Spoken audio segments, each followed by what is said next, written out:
Tribes that had settled in the northeast were growing too. The region on the eastern coast of North America was known as the Eastern Woodland Area. People of the Eastern Woodlands. It got its name from the many forests that were, at times, so thick that sunlight never touched the ground. It had snow-covered mountains in the north and hot, wet swamps in the southern part of this region. This was the home of a people known as the Iroquois. The tribes of the Seneca, Cayuga, Onondaga, Oneida, and Mohawk were all considered Iroquois people. The population of an Iroquois village could be anywhere from 50 to 1,000 people. They lived together in longhouses, which were rectangular buildings made from the wood and bark of elm trees. This region was rich in natural resources. They farmed the rich soil, hunted for bear, deer, ducks, and other animals, and fished in lakes and streams for trout and salmon. Often their villages grew up on the bluffs next to rivers. As the region became crowded, groups began fighting over natural resources and land. Eventually, a Mohawk by the name of Hiawatha was able to convince each of the 5 Iroquois groups to unite and form the Iroquois Confederacy. The Confederacy was ruled by a Grand Council. This Grand Council was made up of 50 men, known as sachems, and their decisions affected all Iroquois. They discussed war, peace, and trade with other Native Americans. Some historians think that the Iroquois Confederacy may have provided a model for the government of our country. In the northeastern area of Canada and the United States, people settled along the Atlantic coast and the Great Lakes region.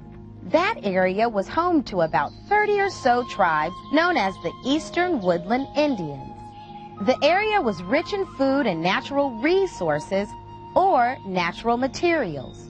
Oak, birch, pine, and maple trees provided wood for their tools and homes. Many tribes lived in long buildings made from wooden poles and elm tree bark.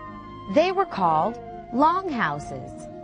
The houses were so big that more than 20 people could live in one longhouse. Some tribes lived in birch bark wigwams. Wigwams were made from bent birch saplings that were covered with bark. Some tribes built dome roof houses of grass and tree bark. Many tribes carved the tree wood into bowls, tools, and utensils. Some made bark or grass baskets for gathering and storage. And they made excellent quality birch wood canoes. They paddled through the waterways to fish, and they gathered nuts and wild berries from the woods. Oh! And they ate maple syrup, too. Do you know where maple syrup comes from? Yeah, maple trees are tapped, and then the sap comes out. So what else did they eat? They grew crops of tobacco, squash, corn, and beans. People that lived near the lakes collected wild rice. They knew which plants or plant roots would be especially delicious or safe to eat. You know not to eat wild plants, right? You two don't have the knowledge that the Eastern Woodland people had. Don't worry, we won't. Did they hunt? They used traps to catch bear, beaver, and mink. They used bows, arrows, and spears to hunt ducks and bear. They didn't have ovens like we do today, so they cooked their food over an open fire.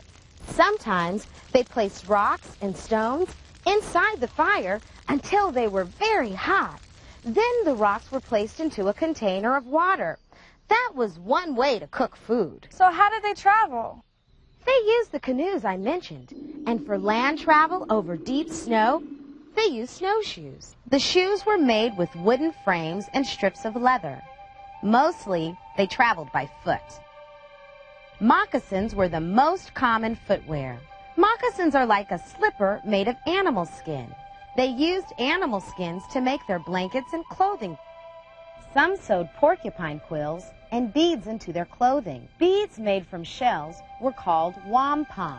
Strings of wampum were used as money and also as a way to record history. The beads were used as symbols, woven into belts, and could be read like a story. In most Native American groups, women and girls gathered the food, cooked, and sewed.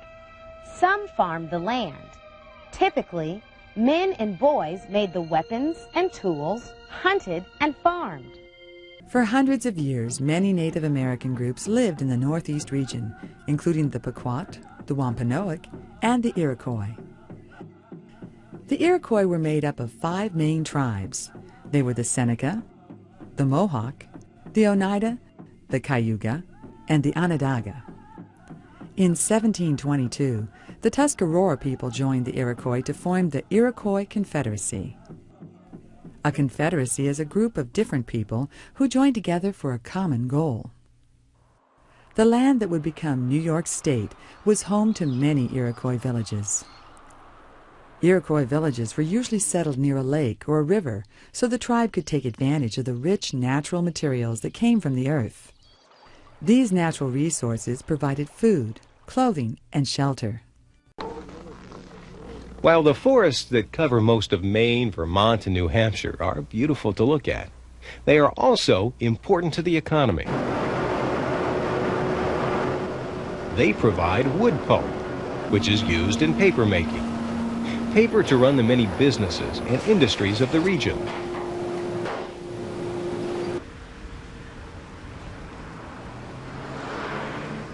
The New England climate is generally cooler than other parts of the United States. There are 4 seasons, but the winters are longer and the summers are shorter.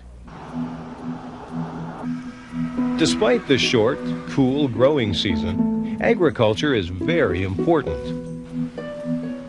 There are certain things which thrive here. Dairy farming is the primary type of farming. The cool weather helps rich pastures grow to feed the cows that produce milk for the people in nearby cities. Potatoes also grow well in the short growing season. Perhaps the signature crop of the region is cranberries, which grow in the low wetlands known as bogs. It's a traditional crop here, first harvested by Native Americans.